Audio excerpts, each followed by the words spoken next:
In the past 30 days, I have posted 3 different videos on the Foch 155. To be fair, 2 of them were memes, where I was just having fun with Flossie, and the other one I actually kind of reviewed the vehicle. Well, today, I'm going to be showcasing a replay in the Foch. A replay that I performed live yesterday during my live stream due to a Foch donation.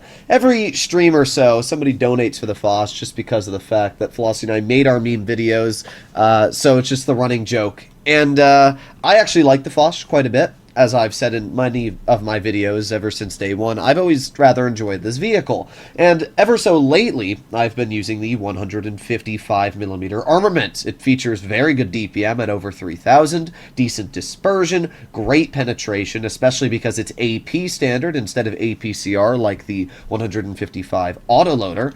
And it's mounted on a very mobile hull with fantastic power to weight and solid frontal protection. And when you pair all these things together, high DPM, great mobility, and decent armor, it does give you some very good capabilities. Such good capabilities that you're going to watch me get a higher damage game than the majority of people in Blitz will achieve. So we're going to find out just what we can do here. So up against us, we have a BZ75, an FE2 and 5B, a T110E3, a T95E6, an MN03, and technically a T30 is also a heavy, so there's a lot of hit points. Whenever you're in a game with a lot of HP, there's obviously much more potential to get a high damage game out. But to be fair, there's no super heavies, vehicles like the Mouse or the E100 on the enemy team, so it's not like they have a ridiculous amount of hit points, it's just a bunch of heavy tanks. We are going to start off this battle by sticking with the team. I would definitely say I've become a better player at this game by playing World of Tanks PC a lot more for content. And the reason why is because World of Tanks PC is a team-based game. Blitz is definitely more of a one-man fights all, where PC is more of a you need to stick with your team, you need to be paying attention at all times. And because I've been doing that a lot in PC, it has slowly been indoctrinated into my playstyle with Blitz as well. And I think it has been helping me a lot. Just yesterday, for 17 games played in Tier 10, I went 4,400 average damage, which is insane. That's the highest I've probably done in a very long time. So, yeah, it's been working pretty dang good. So here we are. We're absolutely crapping on this poor FE2 and 5B. 2 shots, we've taken 1,200 HP off of his vehicle. Not too bad.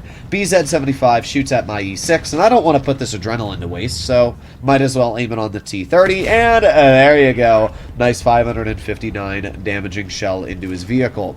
You can see where, yeah, I'm not getting double taps out with this gun because it's not a autoloader, but I am still getting very nice shots out with the single shot, and I've been really liking it.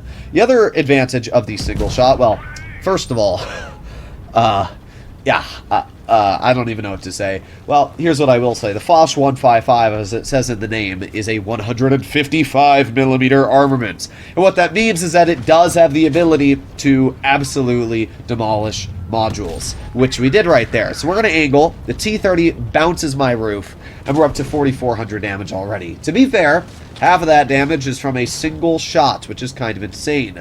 But yeah, it still is a crazy showcase of why high module damage vehicles can sometimes be absolutely crucial.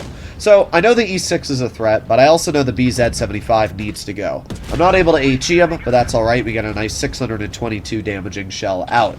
Again, this is here where having that DPM advantage of the single shot vehicle is much better than having the double shot gun, because I'm able to easily reload and finish off the BZ75. Now, because I don't have, again, an auto-loader to work with, we're able to just reload immediately and start pushing towards this T62A. Okay, where's he going to go? Where's he going to go? Well, hopefully we're able to get behind him here. The 4202 is going to get behind his booty, and the 4202 is going to pen his shell. Surprised he didn't fire high explosive, but hey, I'm not going to complain. That gives me more damage. If you happen to notice, we are at 6,300 damage already in this game, and the enemy team still has a very healthy MN03 and T95E6. Well, was a very healthy T95 E6. Now he's down to 400 health. And because we have adrenaline, we actually reload pretty dang fast. Again, with the single shot on this vehicle, you have very good DPM. Even though we do get pent here, my armor is slanted downward. It doesn't really matter too much. We get a nice 874 fire into the M103. And because the E6 shot is on reload, I'm just going to ignore the E6, shoot the M103, get a 750 max roll. He bounces me in the outer track wheel, and just like that, we are at 8,579 damage. This was only a 4-minute game. That is an insanely fast battle for the amount of damage we were able to deal. And the craziest part is we easily could have dealt more damage that game. I kind of YOLO'd at the end because I knew that I was kind of just trying to get damage out. I obviously didn't care about the E6 and wanted to shoot the M103, especially with precision fire activated. So we ended up dealing 8,600 damage. Obviously, that's an ace, and we earned an absolute boatload of credits, 207,000. I don't think we loaded a single gold shell that entire game, and we can take a look at how much we spent on ammo. Yeah, we did not fire a single gold round. It shows just how good the standard penetration of the Foch is. All we did was spend 16,000 on consumables and provisions, which is really nothing, to be completely honest. So, yeah, the Foch 155. What do I think about this vehicle? Well, overall, I have played almost 50 battles in the vehicle on my press account, and I'm sitting at 3,400 average damage with a 66% win rate. At the end of the day, tank destroyers, especially because I play a lot solo on this account, are going to struggle to win. That's just kind of how tank destroyers are. There are certain TDs that you'll win a lot in. The Minnow is a heavy tank at the end of the day. Same for the T1 Teddy 4. There are certain tank destroyers that can go toe-to-toe with heavies and basically win. This is not one of them. This is more of a, you can play aggressive, but you have to be very careful while you're doing it. If you make over-aggressions in the Foch, you will die. The sides are really bad. This is more of a midline tank destroyer, which means you are reliant on your teammates at the end of the day.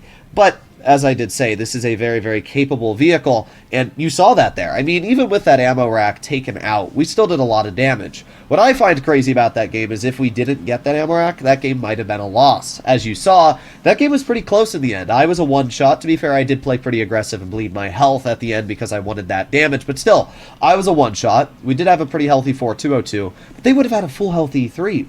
It shows just sometimes you need a little bit of luck to pull out a carry. Let me know what you guys think about the Foch in the comments down below. Do you think it's a good tank? Did this convince you to grind it? Here's what I'll say. The grind itself is pretty dang fun. The Tier 8 is fantastic. It features solid DPM at 2,500, and that's without this thing even being equipped. If you're running, you know, double food like you normally would, and you're going to put a rammer on this vehicle, you're sitting upwards of 2,850 DPM, which is really, really solid. And the Tier 9 Foch, which I also, actually, I did kit this one out. Tier 9 Foch is also really, really fun. It's got solid DPM at 2,700, great dispersion. It features a double shot gun. It's really disappointing Wargaming removed the 3,900 DPM single shot gun because that was incredible and it made this vehicle an absolute bop. Unfortunately, it's not there. I do like the double shot gun this vehicle has, but it's nothing compared to what it used to be. And then the Foch has two gun options. You have the single shot, which I've been really liking and I'm going to stick with for now, and you have the double shot, which is also pretty fun and solid.